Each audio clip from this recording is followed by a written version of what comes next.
విశాఖ జిల్లా Nakkapalli bulk drug park పై మత్స్యకారుల ఆగ్రహం చెలరేగింది. తమ జీవితాలను నాశనం చేసే ప్రాజెక్టుపై తీవ్రంగా ఎదిరించిన మత్స్యకారులు రోడ్డెక్కారు.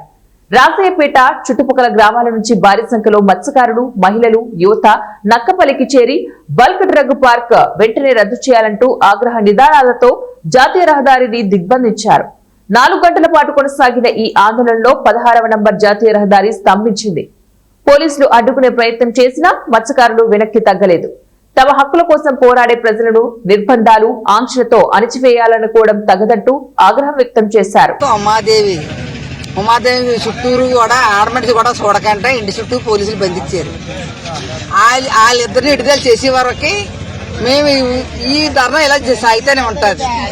ఇంకా ఎక్కువ చేస్తాం. వాళ్ళిద్దరు విడుదల చేసిన తర్వాత మేము తగ్గుతాం. అదే మరి వచ్చే వరకు ఈ ధర్నా ఇలా సాగితేనే ఉంటుంది. వాళ్ళు విడిచిపెట్టిన తర్వాత వాళ్ళు మాకు న్యాయం చేయడానికి వచ్చిన వాళ్ళే వాళ్ళు అరెస్ట్ చేశారు కాబట్టి వాళ్ళ మీద కేసులు కూడా తీయాలి.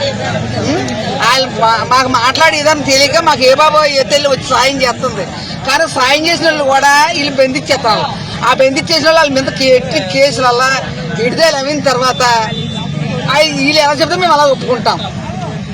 తర్వాత వాళ్ళ ఇంటి చుట్టూ పోలీసులు ఎట్టడానికి వాళ్ళు ఏమెత్తిపోలేదు. మాకు సాయం చేయడానికి వచ్చేది తెల్లి పిల్లలు కాకుండా వాళ్ళింటి చుట్టూ వీళ్ళింటి చుట్టూ పెడుతున్నాడు.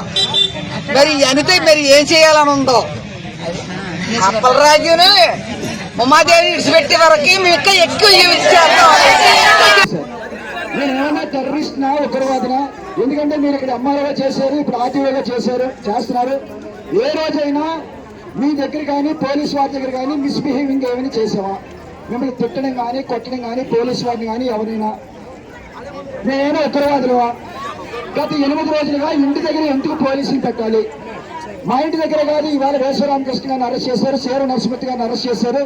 అలాగే డాక్టర్ ఉమాదేవి గారు, ఆమె కూడా బాధితురాలు. గుర్రాజపేట కూడా ఈ పనిట్రక్స్ పార్క్ లో ఎఫెక్ట్ అవుతుంది, ఆమె ఒక బాధితురాలు. మద్దతు ఇస్తుందని చెప్పి ఆవిడ ఇంటి దగ్గర పోలీసులు పెట్టారు. అలాగే ఇవాళ మద్దతు ఇవ్వడానికి వస్తున్నటువంటి రామచంద్ర యాదవ్ గారిని మన రాజమండ్రిలో, ఇవాళ విశాఖపట్నంలో నిర్బంధించారు. కాబట్టి అలాగే సిపిఐ రామకృష్ణ గారు రాష్ట్ర కార్యదర్శి, ఆయన వస్తే ఆయన రానివ్వలేదు. ఇప్పుడు మన ప్రజాస్వామ్యంలో ఉన్నామా లేదంటే ఏ రాజ్యంలో ఉన్నామనేది మీరు చెప్పాలి. దీంతో పాటుగా మహిళా పోలీసులు లేకుండా నక్కపల్లి ఎస్ఐ చంద్రబాబు గారు, అడ్డంటి సిఐ రామకృష్ణ గారు మహిళల మీద దౌర్జన్యం చేసి మేము అనేక పర్యాయాలు చంద్రబాబు గారి గురించి టీఎస్పీ గారు కూడా చెప్పాం, అయినా కూడా చర్య తీసుకోలేదు. కాబట్టి మేము స్పష్టంగా చెప్తున్నాం సార్, బల్క్ డ్రగ్ పార్క్ రద్దు చేస్తామని చెప్పి ఆ రోజు మీ సమక్షంలో హోంమంత్రి గారు ఒక మాట చెప్పారు సార్, పనులు మొత్తం ఆపేస్తామని చెప్పి. కానీ పనులు కూడా చేస్తున్నారు. కాబట్టి మేము మిమ్మల్ని కోరేది ఏంటంటే బల్క్ డ్రగ్ పార్క్ రద్దు చేస్తామని చెప్పి స్పష్టమైనటువంటి ఒక ప్రకటన చేయాలి. సెక్షన్ 30 ఎత్తేయాలి, నిర్బంధం ఆపాలి, మద్దతు ఇచ్చే వాళ్ళు ఎవరిని కూడా అభ్యంతరం పెట్టకూడదు, అక్రమ కేసులు రద్దు చేయాలి. డైవర్ట్ చేయడం జరిగింది. మొన్న సిపిఐ రాష్ట్ర కార్యదర్శి గారు వస్తే ఆయన కూడా తీసుకెళ్తామని చెప్పి పోలీసు వారు ఉప్పాలు తీసుకెళ్లి అక్కడి నుంచి వేరే రూట్లో తీసుకెళ్ళిపోవడం జరిగింది. కాబట్టి ఆ రకంగా ఎవరిని ఇబ్బంది పెట్టొద్దని చెప్పేసి మేము కోరుతా ఉన్నాం.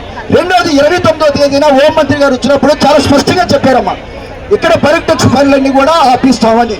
కానీ పనులు చేస్తున్నారమ్మా.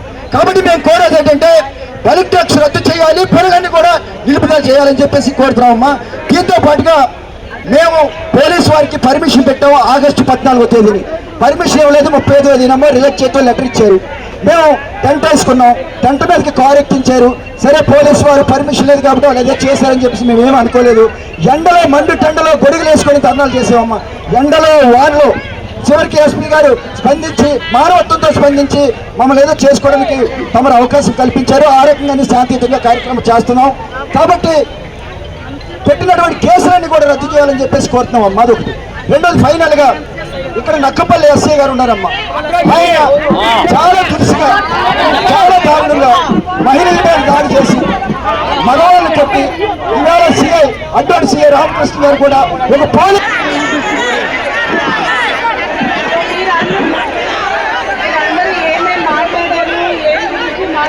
అన్ని నాకు చెప్పారు.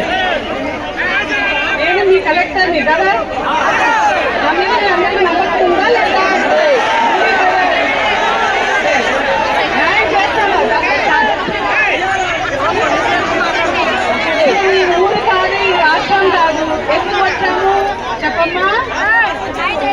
ఏమైనా ఇట్లా పర్సనల్